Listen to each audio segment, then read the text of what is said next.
Bonjour et bienvenue aux Chroniques du Moulin.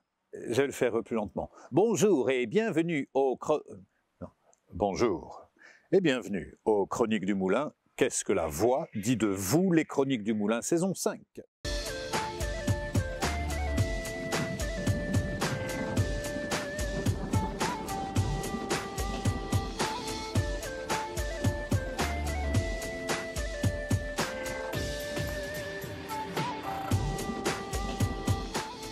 Bonjour et bienvenue, heureux de vous retrouver sur ces chroniques chaque semaine. Je vous retrouve chaque semaine, j'échange avec vous pour vous transmettre des outils, des inspirations, des méditations, des réflexions sur notre vie de tous les jours, sur notre lien terre-ciel.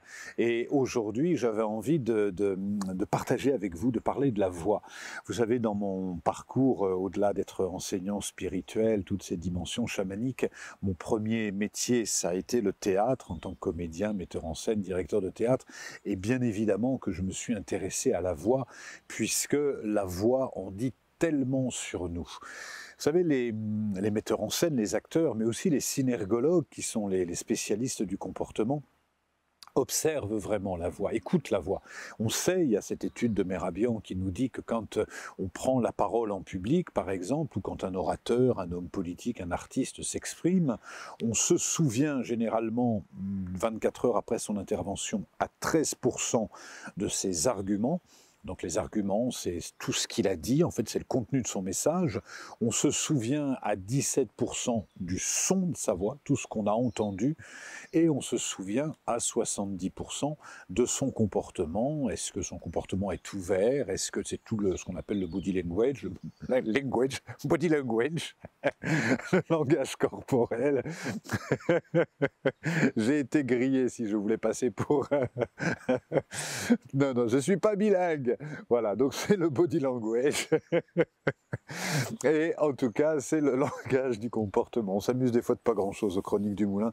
Ça, c'est un autre atout aussi, surtout pas se prendre au sérieux.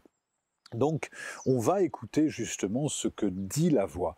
Et la voix, elle en dit beaucoup. Quand on écoute quelqu'un, alors quand on est un spécialiste du comportement, je commence à l'être un petit peu, en tant que metteur en scène, et puis après pour animer des stages sur la prise de parole, la communication, j'étais attentif à ça.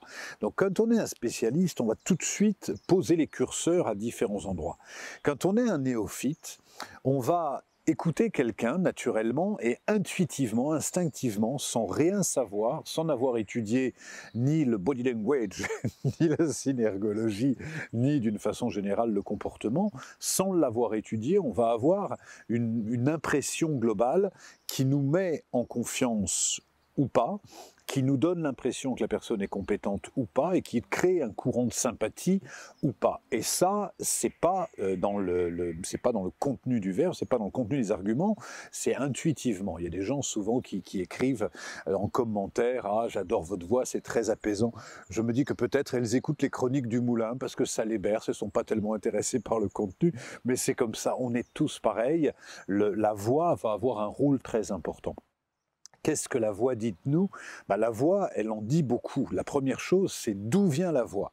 Il y a des voix, quand on les écoute, on va se rendre compte que ça vient de la tête. Et c'est effectivement une voix de tête parce que le centre est dans la tête. Il y a des voix, quand on les écoute, c'est davantage dans la gorge, on sent que c'est une voix de gorge. Il y a des gens qui vont s'exprimer et on sent que c'est coincé au niveau du plexus.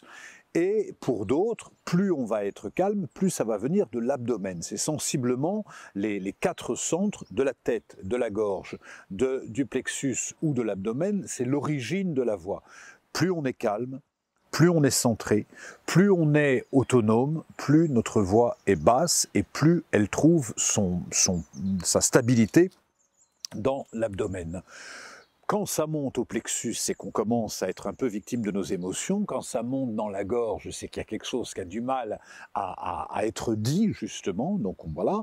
Et quand c'est dans les voix de tête, ça veut dire que c'est des théories, c'est je pense, c'est je crois, mais c'est vraiment pas quelque chose qui est intégré. Donc c'est vraiment ça reste au niveau du mental. On pourrait dire, il parle avec la tête. Voilà sensiblement ce qu'on va entendre. Ça, c'est d'où vient la voix. Ensuite, c'est pas tout. On va entendre bien sûr le rythme de la personne. Est-ce que la personne respire? Il y a des gens, vous savez, qui vont très très vite en parlant. Ils parlent tellement vite qu'ils ne laissent absolument aucune respiration. Peur du silence, peur de la solitude, peur de la mort, à méditer. Donc on va écouter le rythme, et puis d'autres personnes, au contraire, qui vont avoir un rythme tellement lent qu'on a envie de leur dire allez, abrège, abrège. Donc des fois, on va entendre l'origine de la voix, on va entendre le rythme, on va entendre le volume sonore.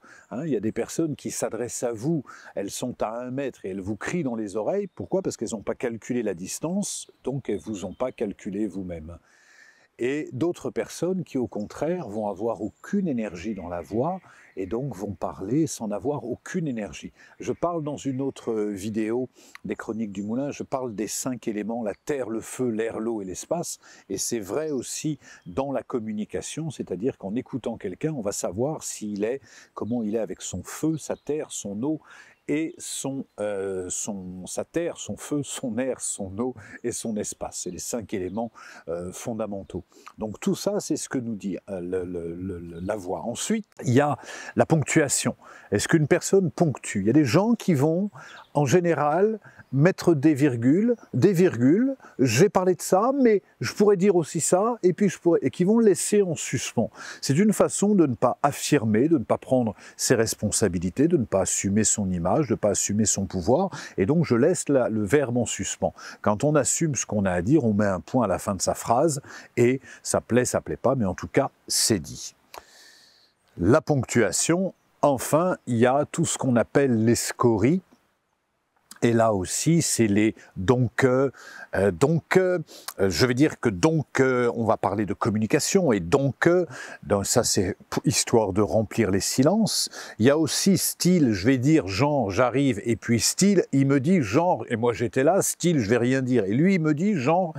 Et là, c'est une façon de dire sans dire. C'était ou c'était pas. Si c'était pas, à ce moment-là, comme je veux pas rentrer dans le conflit, je vais mettre des guillemets, ces fameux guillemets, surtout pour ne pas appeler un chat, et donc pour entretenir une espèce de flou. Et il y a tellement de choses à dire sur la voix, il y a tellement de choses à dire sur le verbe, mais ça, pour vous dire, vous voyez que quand on prend la parole, les spécialistes vont s'en rendre compte, et les néophytes vont avoir une impression générale. Ça nous éveille quand même sur la conscience de notre verbe, et peut-être que vous, en étant attentif, vous allez pouvoir en apprendre beaucoup sur les gens que vous écoutez, en direct ou sur les vidéos YouTube. Et si vous souhaitez aller plus loin avec moi, vous savez que je propose des formations, notamment sur la communication, et j'en propose une par an, mais il ne faut pas la rater. Donc jetez un œil sur mon site et vous aurez les dates, et si ça colle, eh ben, vous serez bienvenus. On pourra évoquer avec vous votre propre communication.